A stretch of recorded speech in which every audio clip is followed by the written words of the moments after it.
Hi friends, అందరూ ఎలా ఉన్నారు? మీ అందరూ బాగుండాలని దేవుని ప్రార్థిస్తున్నాను. నేను హ్యాపీగా ఉన్నాను. ఏం లేదు ఫ్రెండ్స్, జస్ట్ అలా నేను చిన్న క్యాంప్ వెళ్ళాను. మా ఫ్రెండ్ వాళ్ళ ఫంక్షన్కి గుంటూరు వెళ్ళాను.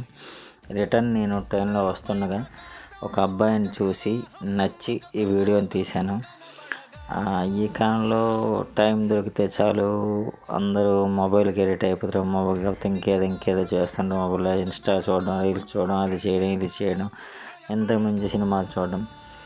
బట్ ఈ అబ్బాయి మాత్రం తన ఆర్ట్ని ఇంప్రూవ్ చేసుకుంటున్నాడు. ట్రైన్ ఎక్కనండి ఆ అబ్బాయిని అబ్జర్వ్ చేస్తూనే వచ్చాడు. సీట్ కోసం ఎతికాడు, సీట్ పట్టుకున్నాడు, కూర్చున్నాడు. మిగతా తన ఫ్రెండ్స్ అందరూ కలిపి ఏదో మొబైల్ చూసుకున్నాడు. కొంతమంది పడుకున్నారు, కొంతమంది ఏదో చేస్తున్నారు. ఈ కాలంలో ఫ్రెండ్స్ అందరికీ తెలిసిందే, మొబైల్కి బాగా ఎడిక్ట్ అయినారు పిల్లలు.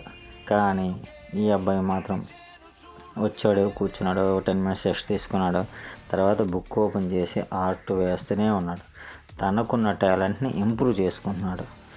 ఈ వీడియో నేను చేయడానికి కారణం ఏంటంటే, మన పిల్లల్ని కూడా ఈ వీడియో చూపించి ఇలా ఈ అబ్బాయిని ఇన్స్పిరేషన్గా తీసుకొని మన పిల్లలు కూడా తనలో ఉన్న టాలెంట్ని ఇంప్రూవ్ చేసుకోమని చెప్పండి. టైం దొరికితే సరే మొబైల్ పెట్టుకొని ఇప్పుడు అది ఇది కాకుండా ఏదో గేమ్స్ ఆడుకోవడం అది ఇలా కాకుండా తనకున్న టాలెంట్ని ఇంప్రూవ్ చేయడం. కొంతమంది చదువులో ఉంటుంది, కొంతమంది రచన పోటీల్లో ఉండొచ్చు, ఇంకేదో సంవత్సరం ఏదో ప్రతి ఒక్కరిలో ఏదో టాలెంట్ ఉంటుంది. ఆ టాలెంట్ని గ్రో చేసుకోమని చెప్పండి. చూడండి, ట్రైన్లో అందరూ పడుకోవడం, సినిమాలు చూసుకోవడం, అంతమించి ఇంకేం లేదు. బట్ ఆ అబ్బాయి మాత్రం తన టాలెంట్ని గ్రోత్ చేసుకుంటున్నాడు. నేను చిన్న చూస్తున్నాను, పేజీలు మారుస్తూనే ఉన్నాడు, బొమ్మలు వేస్తూనే ఉన్నాడు. చాలా ఆశ్చర్యం అనిపించింది నాకు. ఈ కాలంలో కూడా ఇలాంటి అబ్బాయిలు ఉన్నారా అనిపించింది అనమాట. ఈ వీడియో మీకు నచ్చుతుందని ఆశిస్తున్నాను. Bye friends.